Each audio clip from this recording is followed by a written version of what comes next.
कार्यक्रम विशेष जयमाला।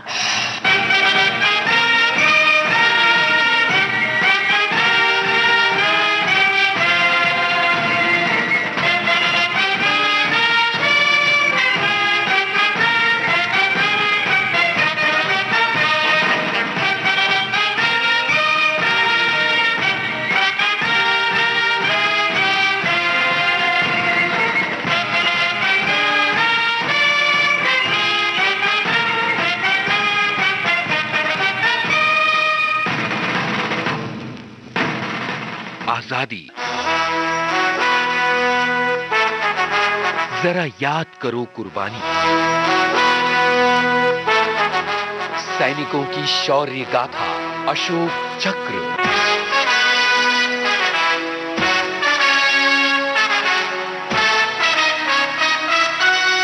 सभी फौजी साथियों को मंत्री वर्मा का नमस्कार। आज शौर्य गाथा के अंतर्गत हम लेकर आए हैं फ्लाइट अटेंडेंट नीरजा भनोट की साहस से भरी शौर्य गाथा।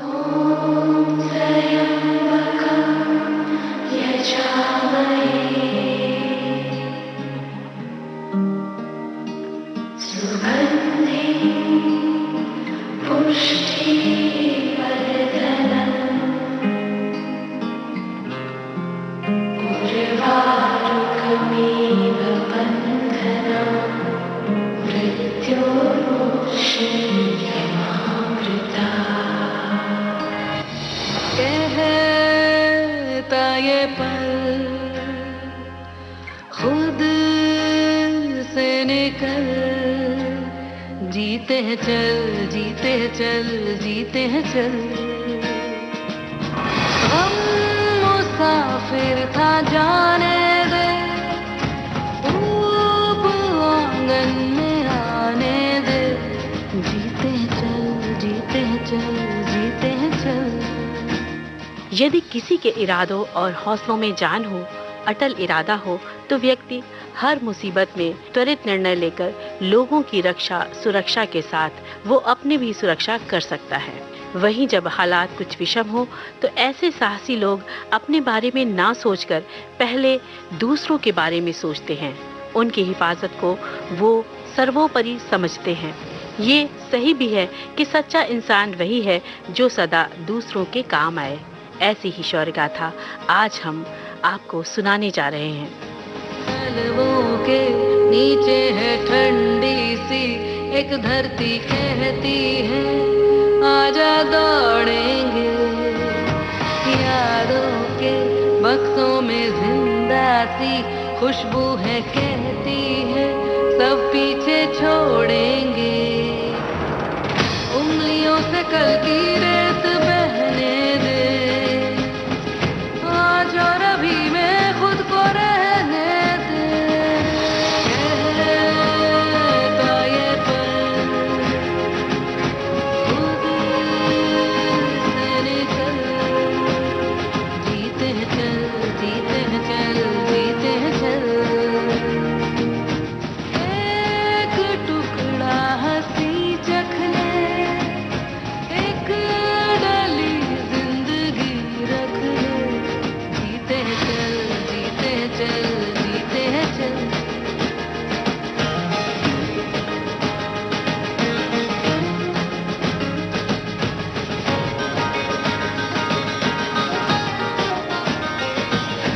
हिचकी रुक जाने दे, सिसकी थम जाने दे, इस पल की ये गुजारिश है। मरना क्यों, जी लेना बूंदों को, पी लेना तेरे ही सपनों की बारिश है। पानियों को रस्ते तू बनाने दे, रोशनी के पीछे खुद को जाने दे। कहता ये पल खुद से निकल। जीते हैं चल, जीते हैं चल, जीते हैं चल।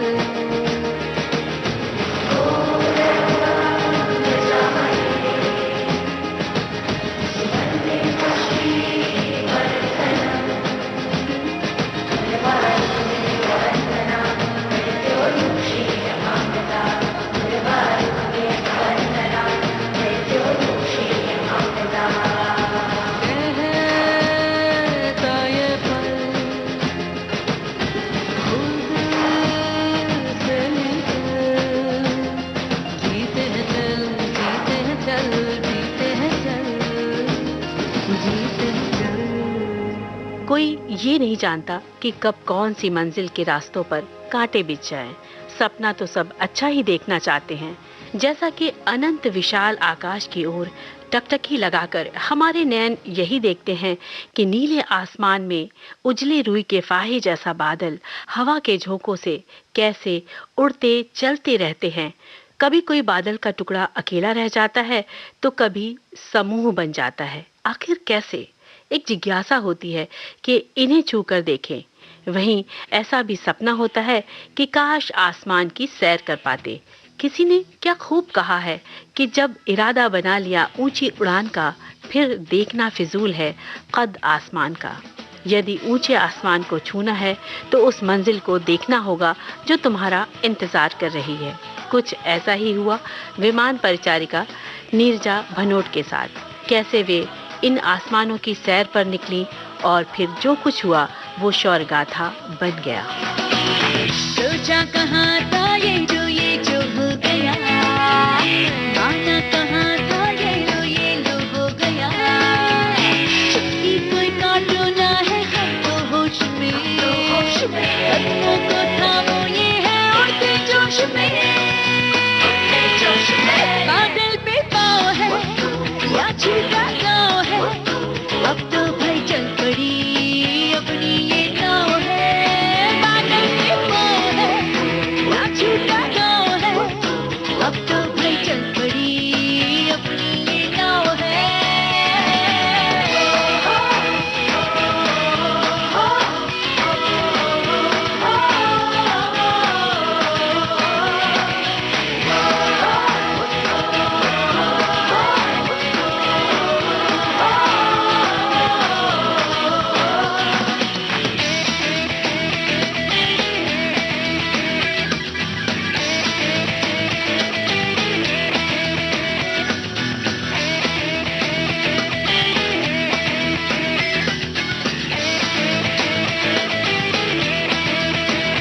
चल पड़ी है हम सफर, अजनबी तो है डगर।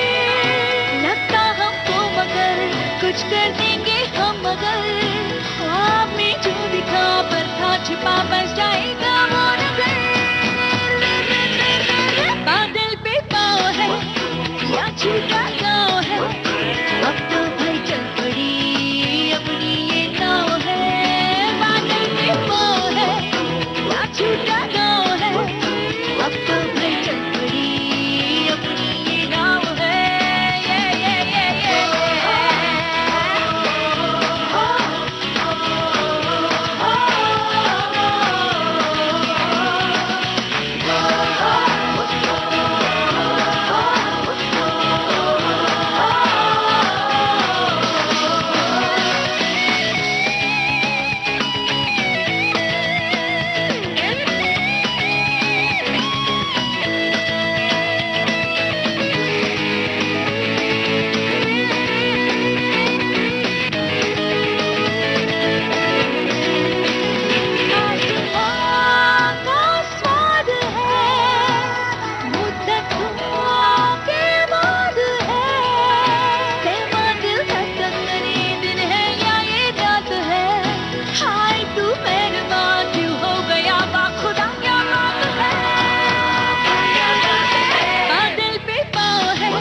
है। साथियों, अपने माता पिता की लाडली खूबसूरत सी चुलबुली सी बेटी नीरजा भनोट उनके यहाँ जन्मी 7 सितंबर सन 1963 को। मनमोहक छवि, सुंदर बड़ी बड़ी आंखों वाली बिटिया के आने से घर आंगन खुशियों से गुलजार हो उठा। तभी तो उनके माता पिता बड़े प्यार से अपनी नन्ही सी बिटिया को लाडो बुलाने लगे।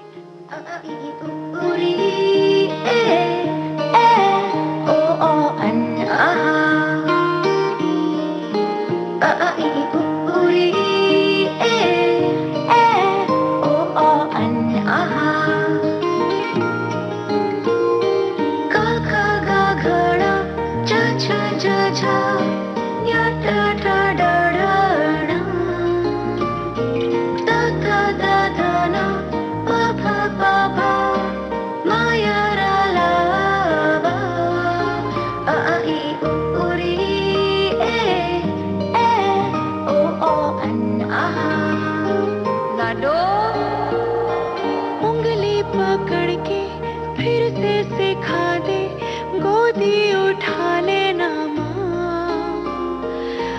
चलते मेरा मुंह पोंछ देना, मैला सा लागे जहां।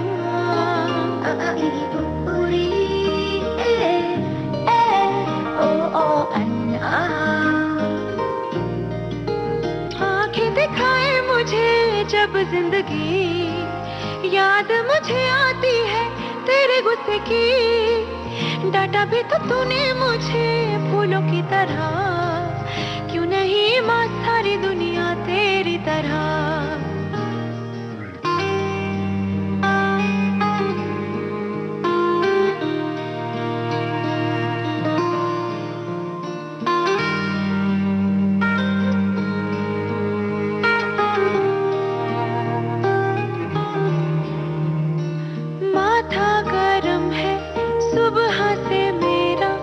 रखते हथेली ना माँ, तूने कुछ खाया देर से क्यों आई, कोई ना पूछे यहाँ।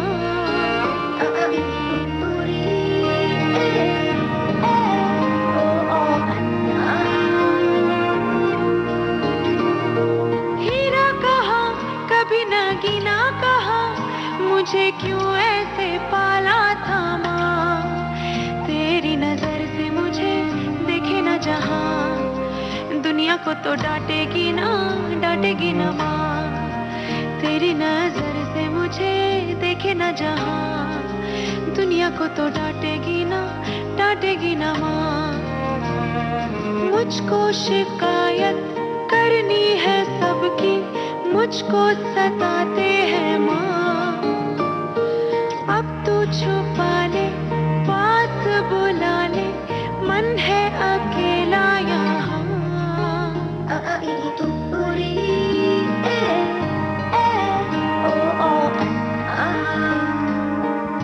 लाडो। चंडीगढ़ के एक पंजाबी परिवार में नीरजा भनोट की किलकारियां गूंज उठी। नीरजा के पिता हरीश भनोट और मां रमा भनोट अपनी लाडो नीरजा को बेहद प्यार करते थे। मां रमा भनोट एक कुशल गृहिणी थी और पिता हरीश भनोट पत्रकार थे। उन दोनों ने नीरजा के जन्म से पूर्व ही ये सोच लिया था कि बेटी हुई तो उसको लाडो कहकर बुलाएंगे। बस देखते ही देखते लाडो नीरजा भनोट बड़ी होने लगी और स्कूल की पढ़ाई चंडीगढ़ के sacred heart senior secondary school से की। कुछ वर्षों बाद उनका परिवार मुंबई आ गया। यहाँ नीरजा ने मुंबई स्कॉटिश स्कूल से अपनी आगे की पढ़ाई की और मुंबई के सेंट जेवियर्स कॉलेज से ग्रेजुएशन की पढ़ाई पूर्ण की। नीरजा भनोट के जीवन में एक नया मोड़ आया जब उनका विवाह एक बिजनेसमैन के साथ हुआ। उंगली पकड़ के तूने चलना सिखाया था ना, दहलीज ऊंची है ये पार करा दे। बाबा मैं तेरी मलिका, टुकड़ा हूँ तेरे दिल का, एक बार फिर से दहलीज पार करा दे। मुड़ के ना देखो दिलबरो, दिलबरो, मुड़ के ना देखो दिलबरो, मुड़ के ना देखो दिलबरो, दिलबरो, मुड़ के ना देखो दिलबरो।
मैं तेरी मलिका, टुकड़ा हूँ तेरे दिल का, एक बार फिर से दहलीज पार करा दे।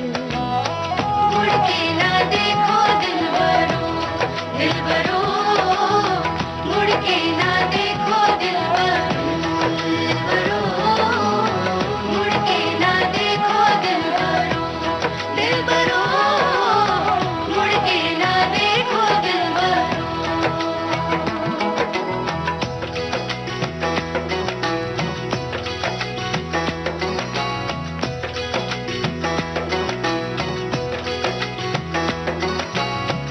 मेरे दिलबरो,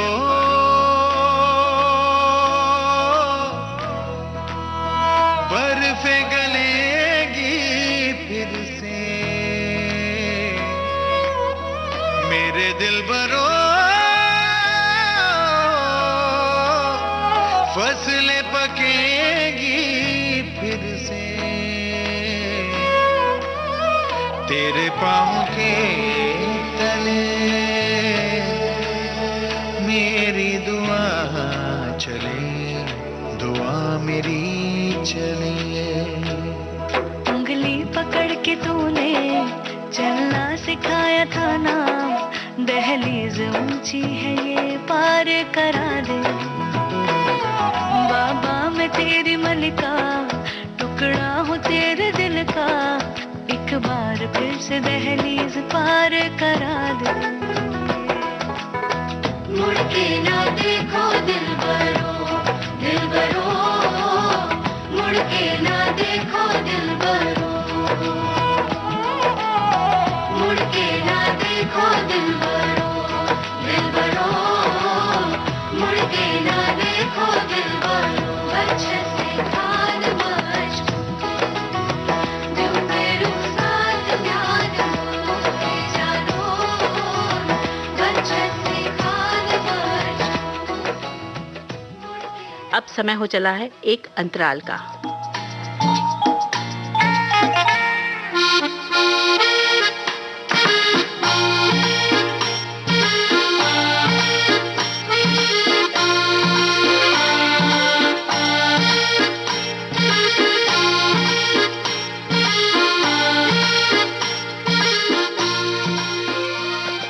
साथियों, वे पति के साथ चली गईं, लेकिन विवाह के मध्य परिस्थितियां विषम हो गईं, जिसके चलते वे कुछ महीनों में ही मुंबई आ गई। और यहीं पर अब वो मोड़ आया जब उन्हें कुछ ना कुछ जीवन यापन के लिए कार्य करना था।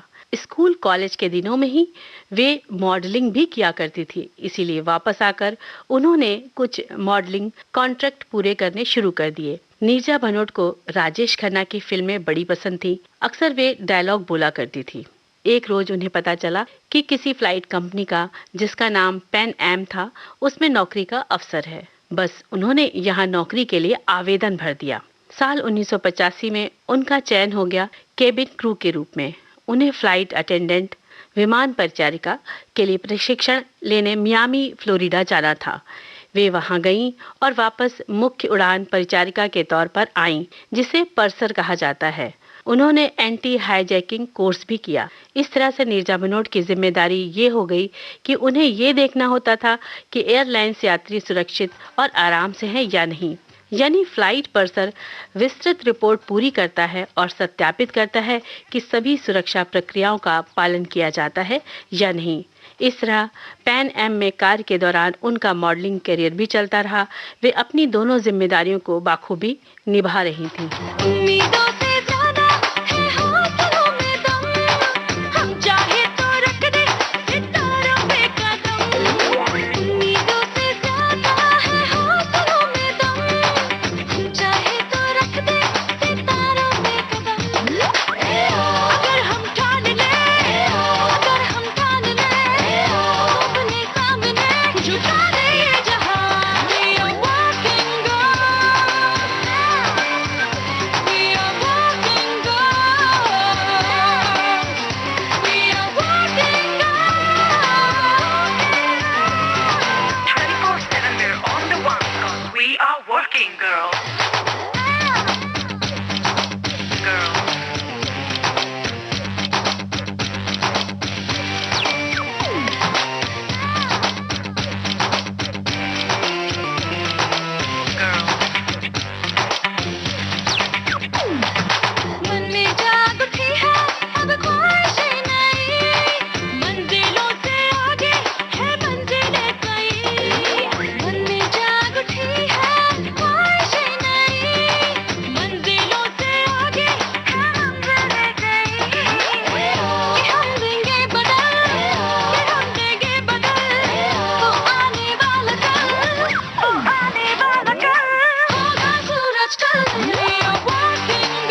साथियों, ये वो घड़ी की दस्तक थी जिसमें फ्लाइट अटेंडेंट नीरजा भनोट ने अपने अद्भुत साहस का और समझदारी का परिचय दिया।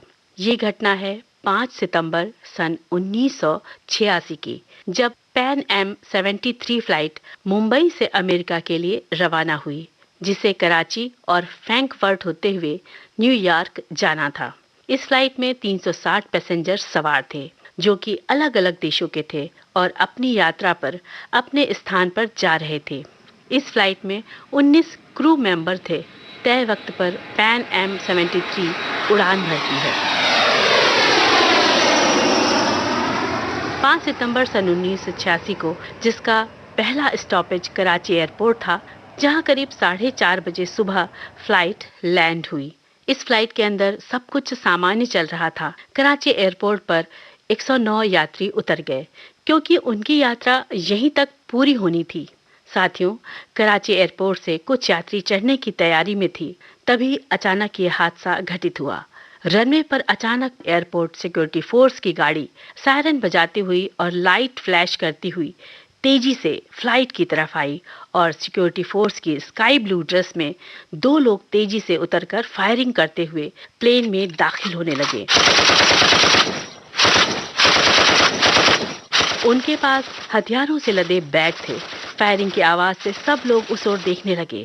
खतरे को भांपते हुए एक फ्लाइट अटेंडेंट ने दरवाजा बंद करने की कोशिश की, लेकिन अपहरणकर्ताओं ने उसके पैरों के पास गोली मार दी। इस बीच एक क्रू मेंबर ने कॉकपिट में मौजूद पायलट को प्लेन के हाईजैक होने का संकेत दे दिया, जिसे हाईजैक कोड कहा जाता है। और इस प्रकार कॉकपिट में मौजूद पायलट, को पायलट और फ्लाइट इंजीनियर कॉकपिट के ऊपर बने हुए इमरजेंसी गेट को खोलकर निकल गए, जिसके कारण प्लेन को उड़ाने वाला अब कोई नहीं बचा। अब प्लेन के अंदर सिर्फ क्रू मेंबर और यात्री ही बचे थे। साथियों, इधर आतंकवादियों ने, जो कुल 4 की संख्या में अंदर घुस चुके थे, उन्होंने अपना पहला मैसेज देने के लिए एक यात्री को एग्जिट डोर पर लाते हुए उससे ये कहा कि अपने सर के पीछे दोनों हाथ रखकर घुटने के बल बैठ जाओ, और उसके बैठते ही वे उसके सर पर गोली मार देते हैं। प्लेन में सभी यात्री डरे सहमे बैठे होते हैं। इस तरह से उन्होंने अपना मैसेज दिया कि प्लेन को चलाने के लिए पायलट भेजे, वरना वो इसी प्रकार यात्रियों को एक एक करके मारते रहेंगे। साथियों, प्लेन में मौजूद यात्रियों और क्रू मेंबर में दहशत फैल चुकी थी, लेकिन दहशत के बावजूद भी फ्लाइट अटेंडेंट नीरजा भनोट तेजी से सोच रही थी कि कैसे इस कठिन परिस्थिति में मुसाफिरों की जान बचाई जाए।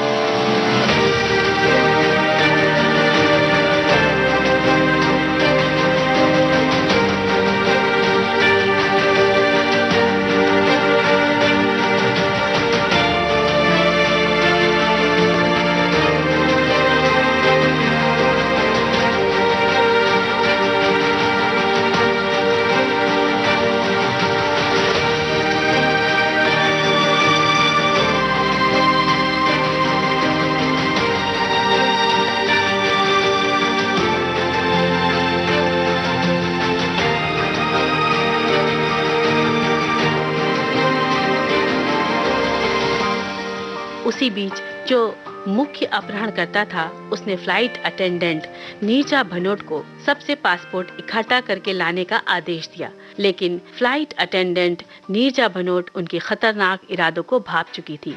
पासपोर्ट के जरिए वो अमेरिकी यात्रियों को पकड़कर प्रताड़ित करना और जान से मारना चाहते थे। नीरजा ने चुपके से अपने साथियों को ये बता दिया कि जिनको भी अमेरिकन पासपोर्ट मिले तो उन पासपोर्ट को किसी तरह से छुपा दिया जाए। सारे क्रू मेंबर्स ने अमेरिकी पासपोर्ट सीटों के नीचे छुपा दिए, कुछ कूड़ेदान में डाल दिए। आंखों से इनकी आंखें मिलानी है, सीने से इनके सांस की चुरानी है। आंखों से इनकी आंखें मिलानी है, सीने से इनके सांस की चुरानी है। जोश से होश का संगम है, याद रख धूल में मिला जो आतंक की जवानी है। हिम्मत कर जा, आगे बढ़ जा, कभी हुआ ना तो वो कर जा। हिम्मत कर जा, आगे बढ़ जा,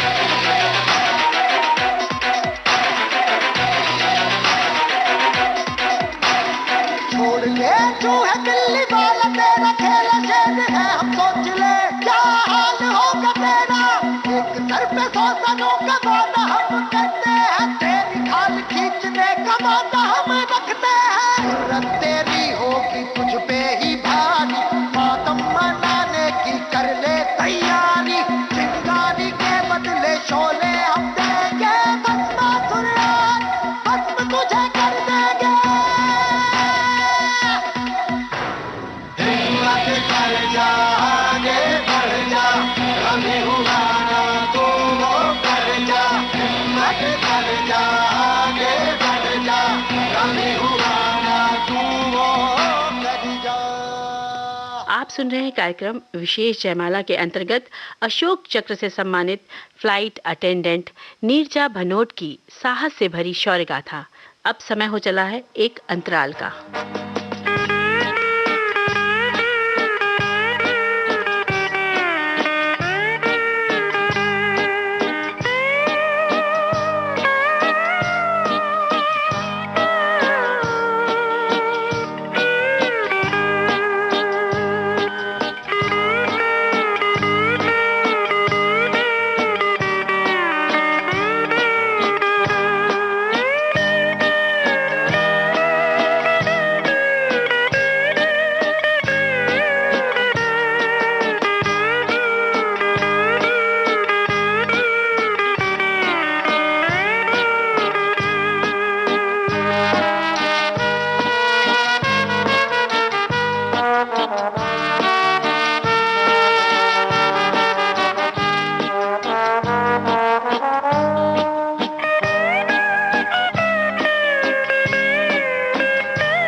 अंतराल के बाद एक बार फिर आपका स्वागत है। अमेरिकन पासपोर्ट ना पाकर अपहरणकर्ता बौखला गए।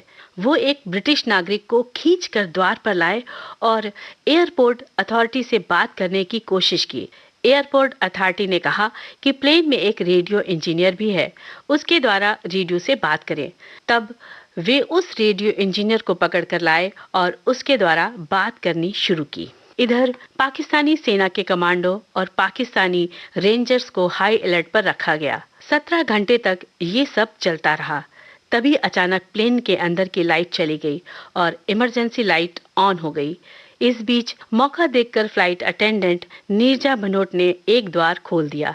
उधर इमरजेंसी गेट पर बैठे व्यक्ति ने भी वो द्वार खोल दिया और पंखे के ऊपर लगे द्वार भी खोल दिए गए। फ्लाइट अटेंडेंट नीरजा भनोट चाहती तो अपनी जान बचाने के लिए सबसे पहले दरवाजे से निकल सकती थी, लेकिन अपनी जिम्मेदारी निभाते हुए उसने यात्रियों को बाहर निकालना शुरू कर दिया। ओम त्र्यंबकम यजामहे सुगंधिं पुष्टिवर्धनम् उर्वारुकमिव वन्दनाम् मृत्योर्मुक्ष्य मामनतात्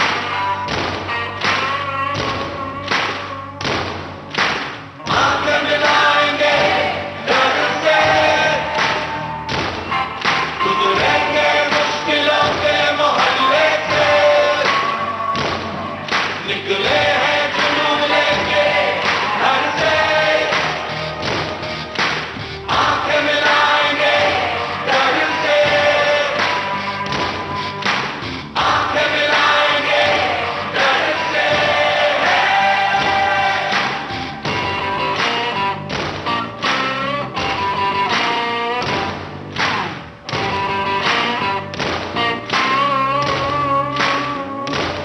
सबके नजर से बेखौफ बारिश कुछ फैसलों का मौसम है आया। साथों ने मुझको जीने का मतलब समझाया। धरती धरती रात उड़ गई, रोशन रोशन सुबह हो गई। आंखें मिलाएंगे डर से गुजरेंगे मुश्किलों के मोहल्ले से निकले हैं जुनून लेके घर से आंखें मिलाएंगे डर से आंखें मिलाएंगे डर से आंखें मिलाएंगे डर से।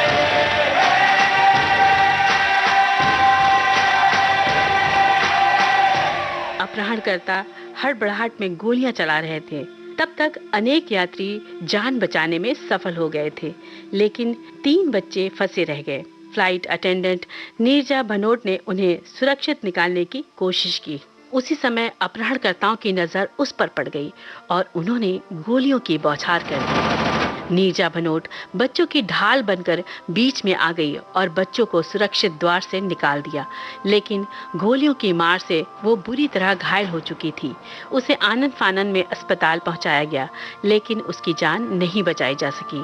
अनेक मुसाफिरों के प्राण बचाने में फ्लाइट अटेंडेंट नीरजा भनोट ने अपने जीवन का सर्वोच्च बलिदान दे दिया। इधर उन सभी अपहरणकर्ताओं को सुरक्षा बल द्वारा पकड़ लिया गया। साथियों, इस पूरे हादसे के दौरान फ्लाइट अटेंडेंट नीरजा भनोट ने अपनी हिम्मत, हौसले और धैर्य को शांत रहकर बनाए रखा। उन्हें अंतर्राष्ट्रीय स्तर पर एक नायिका के रूप में पहचाना गया था। इस अदम्य बहादुरी के लिए भारत सरकार ने मरणोपरांत फ्लाइट अटेंडेंट नीरजा भनोट को भारत के सर्वोच्च शांतिकालीन वीरता पुरस्कार अशोक चक्र से सम्मानित किया। इसके अलावा अन्य देशों से भी पुरस्कार सम्मान मिला। उनके जीवन और वीरता की कहानी पर 2016 में बायोपिक नीरजा फिल्म बनी। उन्हें पाकिस्तान से तमगाए पाकिस्तान महान मानवीय दया दिखाने के लिए दिया जाने वाला पुरस्कार भी मिला। साल 2004 में भारतीय डाक सेवा ने उनकी स्मृति में एक डाक टिकट जारी किया। इसके साथ ही उन्हें फ्लाइट सेफ्टी फाउंडेशन वीरता पुरस्कार सन 1987 में संयुक्त राज्य अमेरिका द्वारा मिला। साल 2011 में नागरिक उड्डयन मंत्रालय पुरस्कार मिला।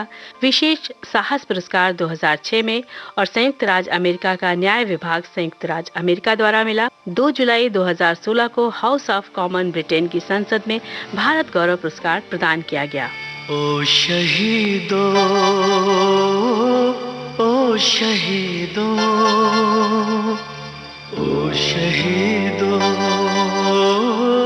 ओ शहीदों,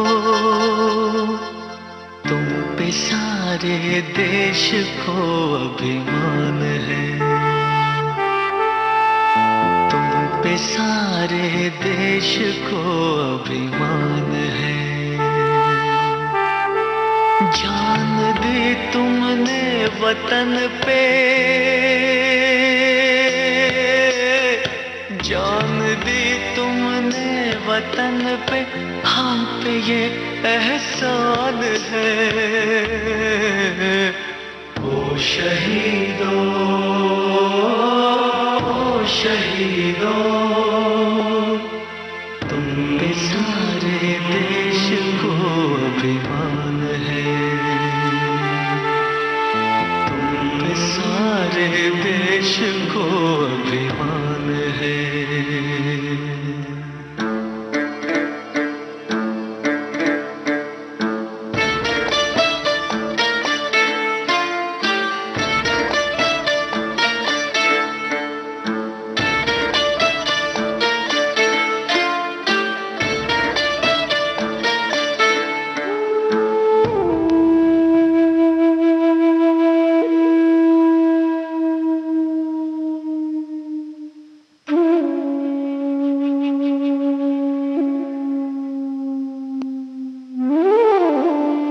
दुश्मनों की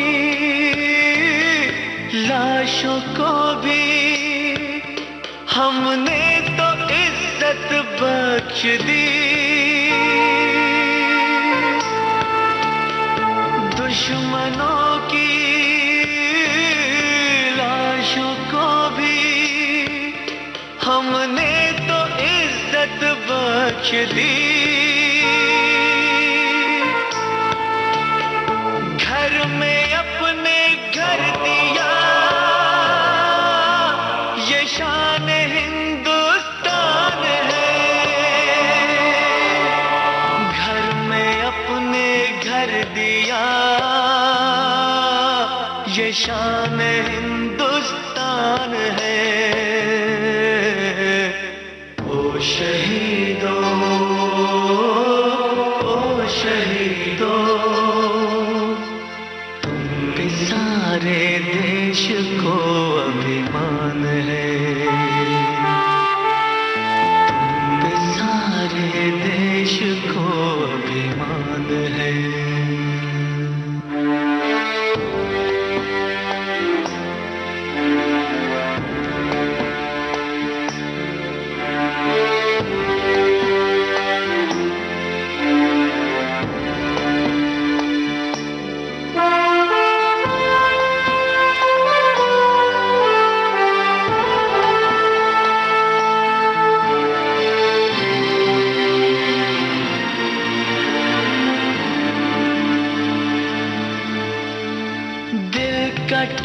टुकड़ा दे दिया हमने तो भाई जान कर, दिल का टुकड़ा दे दिया हमने तो भाई जान कर, प्यार को कमजोरी समझा कितना बेईमान है, प्यार को कमजोरी समझा कितना बेईमान है। ओ शहीदों, ओ शहीदों, तुम पे सारे देश को अभिमान है, तुम पे सारे देश को अभिमान है।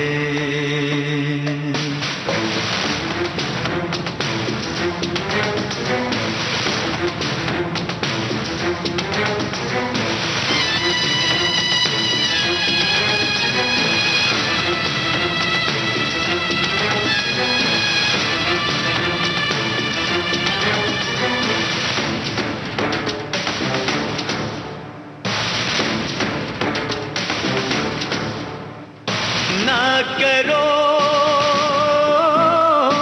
ना करो, ना करो गुमराह लोगों को धर्म के नाम पर, ना करो गुमराह लोगों को धर्म के नाम पर, कर खुदा तेरा है तो मेरा भी निगहबान है, कर खुदा तेरा है तो मेरा भी निगहबान है। ओ शहीदों, ओ शहीदों, तुम पे सारे देश को अभिमान है, तुम पे सारे देश को अभिमान है। साथियों, आज विशेष जयमाला के अंतर्गत आपने सुनी अशोक चक्र से सम्मानित फ्लाइट अटेंडेंट नीरजा भनोट की शौर्य गाथा। साथियों, ऐसी वीर साहसी फ्लाइट अटेंडेंट नीरजा भनोट की शौर्य गाथा अद्भुत है और हमारे लिए प्रेरणा की स्रोत है, जिसने लोगों की जान बचाते बचाते अपने प्राण गंवा दिए। ऐसी वीरांगना को शत शत नमन करते हैं। साथियों, आज आपने सुनी विशेष जयमाला के अंतर्गत अशोक चक्र से सम्मानित फ्लाइट अटेंडेंट नीरजा भनोट की शौर्य गाथा। शोध, आलेख और स्वर मंजरी वर्मा का, प्रस्तुतकर्ता तेज श्री कामले। तो दीजिए अब इजाजत। जय हिंद।